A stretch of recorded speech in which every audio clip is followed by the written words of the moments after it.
Now, his own descriptions were greatly influenced by Tamil authors that he read. और उसका खुद का देखिए, his own description were greatly influenced by the Tamil authors that he read.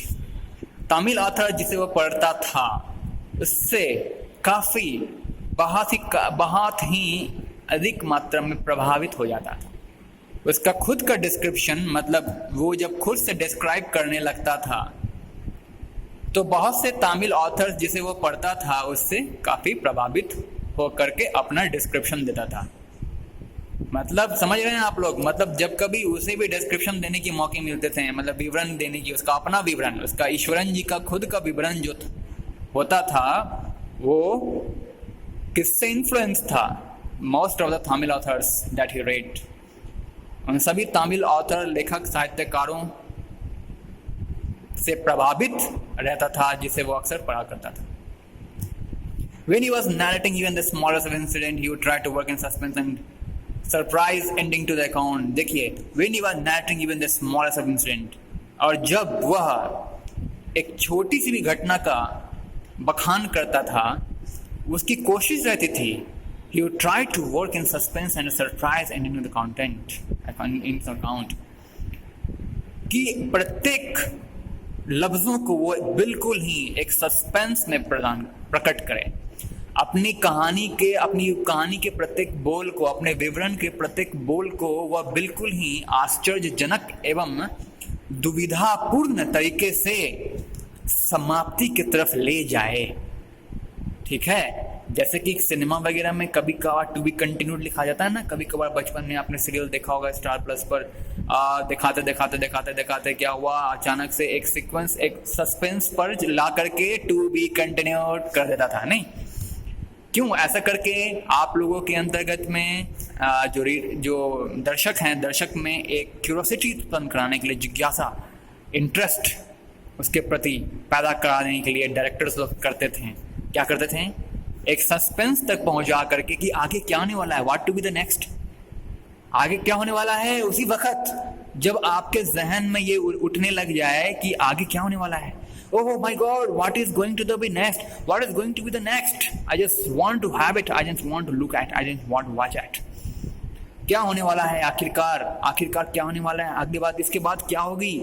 उसी वक्त at the same time a sentence displayed on the screen which is to be continued next time. समझे? तो वो सस्पेंस होता है. तो इस प्रकार से वो अपनी कहानी की, अपने विवरण का समापन करता था. He would try to work in suspense and a surprise ending into the account. मतलब आखिरी स्तर पर पहुंचते वह सस्पेंस और सरप्राइज के स्टाइल को अपनाते हुए आखिरी बोल तक, अपनी कहानी के आखिरी बोल तक पहुंचता था. ऐसी उसकी कोशिश रहती थी. ये वुड लिखा है, ये संभावना रहता था. वुड से आप संभावना को भी कह सकते हो. जनरली उसका ये हैबिचुएट है, उसकी आदत है, उसका हॉबी है. किसका? ईश्वरन का. इस प्रकार से अपनी कहानी का विवरण देना, किसी के सामने प्रकट करना. मानो जैसे अभी सुनने वाले को तो लगेगा बड़ा इंटरेस्टिंग, बहुत ही जिज्ञासा से आदमी बढ़ जाएगा जिसके सामने आप ऐसे कहोगे.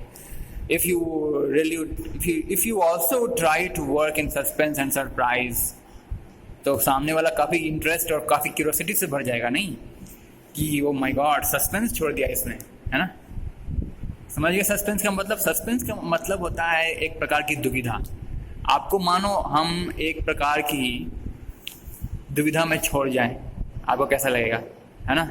बिल्कुल वही चीज़ दुविधा में छोड़ जाता था. दुविधा और बिल्कुल आश्चर्य, हैरानी और दुविधा में छोड़ जाता था. फॉर एग्जाम्पल देखिए, instead of saying that he had come across N uprooted tree on the highway. Uprooted मतलब क्या होता है? बिल्कुल कबाड़ा हुआ गांच, मतलब उखाड़ी हुई गांच हाईवे पर. Instead of saying that he had come across N uprooted tree on the highway पर एक उखाड़ी हुई, मतलब कबड़ी हुई वृक्ष से हो गुजरा था, ऐसा कहने के बजाय उसने क्या कहा? He would say. उसने क्या कहा? उसने क्या कहने की कोशिश की? ही वुड से, या वो क्या कहा करता था. ठीक है, एक एग्जाम्पल के तौर पर यहाँ पे बतलाया जा रहा है कि instead of saying that he had come across N uprooted tree on the highway पर किसी कबड़े हुए वृक्ष से होते हुए वह गुजर चुका था। ठीक है, हाईवे पर किसी कबड़े हुए उखाड़े हुए वृक्ष से होते हुए वह गुजरा था, किसी उखाड़े हुए वृक्ष से हो गुजर चुका था। इसे कहने के बजाय वह कैसे कहने की कोशिश किया उसने? देखो, ही वुड से, वह उसने कहा मतलब उसने कहने की कोशिश किया with eyebrows suitably arched and hand held out in a dramatic gesture। Drama मतलब ड्रामेटिकली, जैसे कि आप कभी कभार ड्रामा करते हो ना स्टेज पे आकर के, अपने एनुअल फंक्शन के दिनों में आप भी तो कोई ड्रामा में पार्टिसिपेट करते हो अपने हाथों से। एक्चुअली बैकग्राउंड आवाज़ तो स्पीकर से निकल रही होती है, आपके मुंह से नहीं, लेकिन आप उसकी बोल को अपने हाथों से इशारा करते हुए, है ना, इशारा करते हुए इंगित करते हो, अपने हैंड गेस्चर दिखाते हो, इसी को कहते हैं ड्रामेटिक गेस्चर। समझ गए? गेस्चर मतलब होता है इशारा करते हुए, कुछ दिखलाते हुए, दर्शाते हुए, to show, try to show something practically, no try to explain something practically. ठीक है, मतलब अपने हाथों के डायरेक्शन से इन ए ड्रामेटिक मैनर आप किसी को कुछ समझाना चाहते हो, उसे कहते हैं ड्रामेटिक गेस्चर। तो और क्या करता था? इंस्टीड ऑफ डायरेक्टली ना कहा करके कि वो हाईवे पर कबड़े हुए गाछ से हो गुजर चुका था, इसे डायरेक्टली ना कहा करके वह ड्रामेटिकली कहता है, इशारों से कहता है। With his I bro suitably art मतलब होता है कर्व। जैसे कि आप अपने आंखों के इस प्रकार से, मेरी आंखों को देखो आप, जैसे कि ये मेरी दो आंखें हैं, अब मैं इसे ऊपर करूंगा, यू नो इन दिस में जब मैं आंखों ऊपर करता हूँ तो मेरी आंख देखो कैसे कर्व हो गई। तो ये जो कर्व है इसे बोलते हैं आर्ट। क्या बोलते हैं? आर्ट। चलिए, तो इन दिस वे वो एक्सप्रेशन भी शो करता था अपनी आंखों को कर्व करके, अपनी आंखों के ऊपर जो भावें हैं उसे कर्व नेचर में बना करते हुए, और अपने हाथों को ड्रामेटिक गेस्चर में इशारे वाले अंदाज में एवं बिल्कुल एक्सप्रेसिव मूड में अपने कहानी को उसने इस सेंटेंस को बतलाया। ठीक है, नैरेट किया to someone. The road was deserted. अब देखिए क्या क्या कहता है, उसने क्या क्या कहा। इन्वर्टेड कॉमा स्टार्ट है, ये आपका ये हो गया डायरेक्ट नरेशन, हो गया डायरेक्ट नरेशन की बात हो गई। द रोड वॉज, ये आपकी रिपोर्टेड स्पीच है, कॉमा के बाद इन्वर्टेड कॉमा रिपोर्टेड स्पीच होती है, और कैसा है? डायरेक्ट होता है। The road was deserted. Deserted मतलब होता है बिल्कुल एम्प्टी, खाली। The road was deserted and I was all alone. सुनिए, सड़क पूरी तरह से खाली थी और मैं वहाँ एकमात्र अकेला था। Suddenly I spotted something that looked like an enormous bushy beast lying sprawled across the road। अचानक से मुझे देखने को मिला एक बहुत ही बड़ा जंगली पशु lying sprawled across the road। अपने हाथ पांव को फैला करके, अपने हाथ और पांव को फैलाते हुए रोड पर, सड़क पर पड़ा था। अचानक से मुझे ये देखने को मिला एक बहुत ही बड़ा बुशी बीस्ट मतलब जंगली पशु जो कि सड़क पर अपने हाथ और पांव को फैलाए पड़ा था। स्प्रॉड मतलब हाथ पांव को फैलाए पड़ा रहना। It was half inclined to turn and go back। I was half inclined to turn and go back।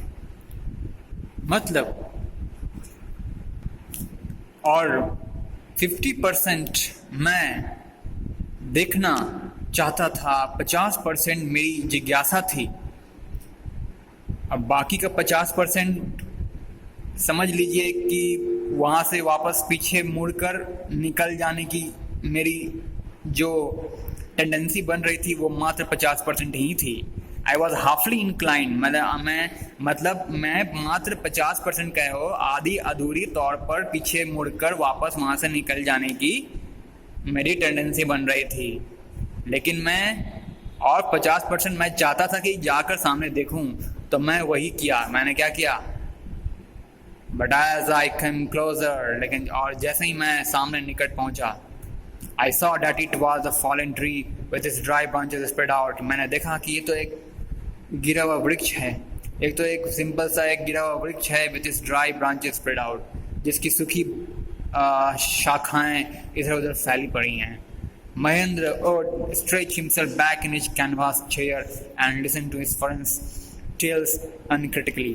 Uncritically का मतलब होता है कि बिना आलोचना किए हुए. जैसे कि आपको मैं पढ़ा रहा हूँ, आप लोग आलोचना कर सकते हो ना, पूछ सवाल जवाब आदि, विवाद वाद विवाद, ये कैसे हो गया, वो कैसे हो गया, ऐसा क्यों हुआ, इन दिस वे. इसको बोलते हैं क्रिटिकल नेचर. तो अनक्रिटिकली महेंद्र अपने कुर्सी पर आराम से अपने बॉडी को स्ट्रेच करते हुए बैक साइड, बिल्कुल अपने चेयर पर, कैनवास चेयर समझ रहे हैं आप लोग, जिस पर आराम से आप झूल भी सकते हो up and down in this way, और आप पीछे लेट भी सकते हो आराम से अपने बॉडी को 120 डिग्री के एंगल में मोड़ते हुए. तो stretch himself back in his canvas के and listen to his friends tell uncritically. Ishwaran की वो गाथाओं को, उसकी टेल्स को जो वो सुना रहा था, tales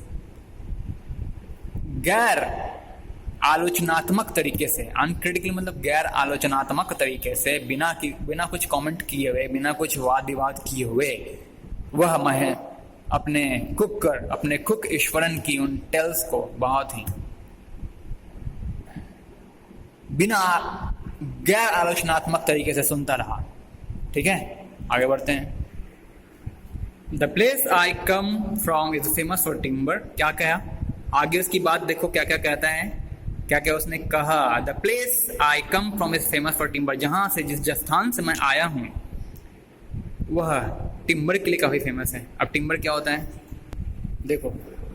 timber is a wood that has been processed for commercial purpose. ठीक है, मतलब कमर्शियल यूज के लिए अपनाए जाने वाली, मतलब उद्योग धंधों में अपनाए जाने वाली, बिजनेस के लिए, ठीक है, कमर्शियल पर्पस के लिए अपनाए जाने वाले लकड़ियों को हम टिम्बर कहते हैं. Commercial for your commercial uses, मतलब बिक्री करने के पर्पज से या फिर खरीदने के पर्पज से या बेचने आदि के पर्पज से, आप समझ गए. तो वो टिम्बर के लिए फेमस था वो स्थान जहाँ से मैं आया हूँ. Eswaran would begin. अब ईश्वरन चालू होता है, अपनी बातों को आगे बढ़ाता है. There is a richly wooded forest all around. वहाँ हर चारों तरफ एक घना वुडेड फॉरेस्ट, मतलब लकड़ियों से भरी हुई जंगल, चारों ओर एक घनी लकड़ियों से भरी हुई जंगल.